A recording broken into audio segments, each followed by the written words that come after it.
لیکن رانا ثناءاللہ صاحب فرما رہے ہیں کچھ کی جماعت کے بارے میں، ذرا وہ بھی سنیے گا ایک دفعہ۔ اس تحریک سے جو کہ ملک میں فساد اور فتنہ پھیلانے کے لیے ہوگی، اس سے یقیناً حکومت جو ہے وہ نپٹے گی، اور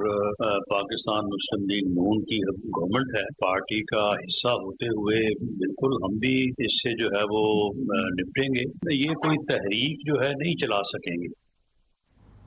لیں جی مروت صاحب، آپ لوگ تحریک کی بات کر رہے ہیں، احتجاج کی بات کر رہے ہیں، آپ ابھی فرما رہے تھے کہ جی عوام کو ذبح کرنا ہوگا، اس طرح کی بات ہوئی، یعنی یہ اس ٹائپ کی باتیں کر رہے تھے، ادھر وہ کہہ رہے ہیں کوئی تحریک نہیں ہے،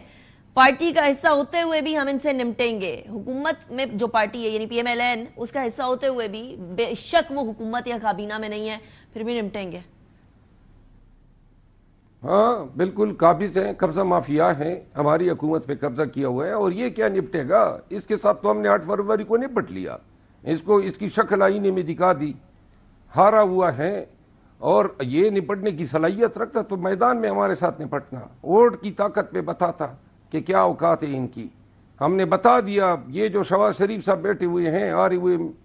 فورم 47 پہ بنا ہوا MNA ہے، ذیلی طور پہ وزیر اعظم، اور اسی طرح ان کی بھتیجی ہاری ہوئی MP ہیں، وزیر اعلیٰ بنی ہوئی ہے،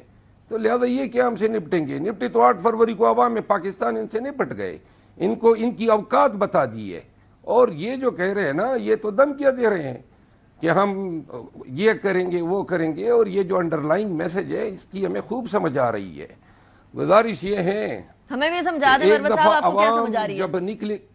کیا سمجھ آ رہی ہے؟ ہمیں بھی سمجھا دیں۔ میں سمجھ رہا ہوں، وہ بتا رہے ہیں، دھمکی دے رہے ہیں کہ جی ہم نپٹنا جانتے ہیں، آپ بھی نپٹنا جانتے ہیں، پہلی آپ کے ساتھ 8 فروری کو ہم نپٹے ہیں، اور اب جب عوام کی مینڈیٹ کی ریکوری کے لیے نکلیں گے، ہمیں پتہ ہے آپ ظالم ہیں، آپ نے مارا ہے ہمیں 2 سال، ہماری چمڑی اتاری ہے آپ نے ہماری خواتین کو جیلوں میں ڈالا ہے، آپ نے 9 مئی کے نام پر ڈکوسلا کیا ہے، آپ نے ہر وہ غیر انسانی غیر اخلاقی فعل کا ارتکاب کیا ہے جو انسان نہیں کرتے ہیں، جو ان 2 سالوں میں ہمارے ساتھ ہوا ہے آپ کے اور آپ کے سہولت کاروں نے۔ تو لہذا ہم جب احتجاج کے لیے نکلیں گے اس دفعہ، ہمارے پاس کوئی سٹیکس رہی نہیں، آپ نے مینڈیٹ چوری کیا، آپ نے ہمیں جیلوں میں ڈلوایا ہوا ہے، ہمارا لیڈر پابند سلاسل ہے، ہماری ہی سیٹوں پہ ان کے لوگ براجمان ہیں، ریزرو سیٹیں چھین لی ہیں، کیا چھوڑا ہے آپ نے ہمارے ساتھ؟ کوئی سٹیکس رہ گئے ہمارے؟ ابھی جو اپوزیشن لیڈر کا مروت صاحب، آپ کیونکہ بانی پاکستان تحریک انصاف کی بات ہی کر رہے ہیں، تو ایک سٹیٹمنٹ آئی ہے، بڑی انٹرسٹنگ سٹیٹمنٹ ہے، پی ایم ایل این کی عرفان صدیقی صاحب کی سٹیٹمنٹ ہے، اور اس کے اندر وہ فرما رہے ہیں کہ سپرنٹینڈنٹ جیل، اڈیالہ جیل اور ایک مجرم کی بیچ میں معاہدہ ہونا بڑی عجیب و غریب سی بات ہے، اس طرح پہلے نہیں ہوا کبھی کہ ملاقاتوں کے حوالے سے ایک معاہدہ ہو۔ آپ اس کو عجیب سمجھتے ہیں کہ اور وہ کہہ رہے ہیں کہ اگر یہ والا جو رائٹ ہے وہ ان کو دیا گیا ہے تو پھر ٹھیک ہے، جتنے 90,000 لاکھ جتنے بھی جیل کے اندر لوگ بند ہیں ان کو سب کو یہ ایک فیسلٹی دی جائے جو بانی پی ٹی آئی کو دی جا رہی ہے، کیونکہ آپ کو یاد ہوگا بانی پی ٹی آئی کسی زمانے میں کہا کرتے تھے کہ اس کا AC بھی نکال لو اور کمرے سے TV بھی نکال لو، گدا بھی نکال لو، اس طرح کی باتیں بھی ہوا کرتی تھی۔ سیاسی بیان تھے نا، نہ AC نکالا گیا، نہ گدا نکالا گیا، نہ TV نکالا گیا، نواز شریف ان سے محسوس ہوتے رہے۔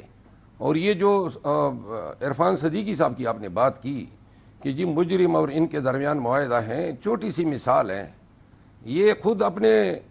لیڈر کے بارے میں بتانا پسند کریں گے، 4 سال سے بگوڑا تھا، کس قانون کے تحت اس کو ہتھکڑیاں نہیں لگی، کس کرو فرا اور شان اور شوکت سے ان کو لایا گیا۔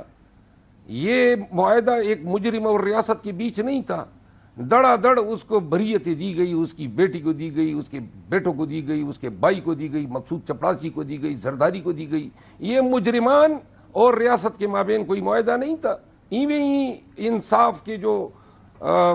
یہ دریائیں تھی وہ انہی کے لیے کھول دی گئی اور انصاف انہی پہ برس پڑا۔ یہ سارے مجرم تھے، سزا یافتہ لوگ تھے، باغی ہوئے تھے، اور ان کے ساتھ جو جس طرح ہوا، اور پھر این اسی دور میں 2 سالوں کے اندر ان کو جناب دریا دلی ہے اور سخاوت ہے، اور انہی 2 سالوں میں خان صاحب توشہ خانے میں ایک گڑی پہ، جبکہ اسی توشہ خانے سے 3 گاڑیاں زرداری صاحب نے نکالی ہیں، ایک بلٹ پروف گاڑی 6 لاکھ پہ یہ نواز شریف نے نکالی ہے، ان کے تو ٹرائل نہیں ہے، ایک گھڑی پہ خان کے یہ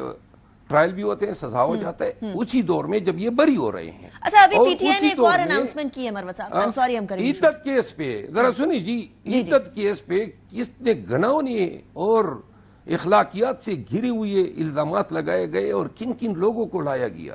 اور کس طرح بے شرمی سے اسکرین پہ بٹھا کے قوم کو وہ کچھ بتایا گیا جو ہماری معاشرتی اقدار افورڈ نہیں کر سکتی ہے. اور پھر وہاں اس میں بھی سزا ہوتی ہے، پھر سائفر کیس آتا ہے اس میں بھی سزا ہوتی ہے. تو لہٰذا ایک ہی عدالت اور دو مختلف معیار یہ نہیں چلے گا. ویسے مروت صاحب اگر کل کو انصاف کی دیوی آپ لوگوں کے اوپر مہرباں ہو جاتی ہے تو پھر آپ لوگ بھی ایکسیپٹ نہیں کریں گے انصاف کو، اس طرح کے انصاف کو؟ میرے خیال میں ایسی انصاف کی دیوی کو مار ہی دینا چاہیے جو کبھی ایک پہ مہربان ہوتی ہے کبھی دوسرے پہ.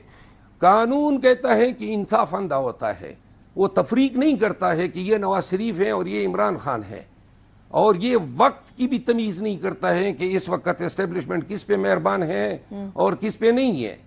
انصاف ہونا ہے تو سب کو ایک ہی لاٹھی سے ہانکنا چاہیے. ہمیں وہ انصاف کا معیار چاہیے. یہ نہیں ہے کہ وہ اپوزیشن میں چلے گئے تو پورا عدالتی ڈھانچہ جو ہے اپوزیشن کے پیچھے پڑ ٹھیک ہے. چلیں اپوزیشن اور گورنمنٹ بینچز کی بات کر رہی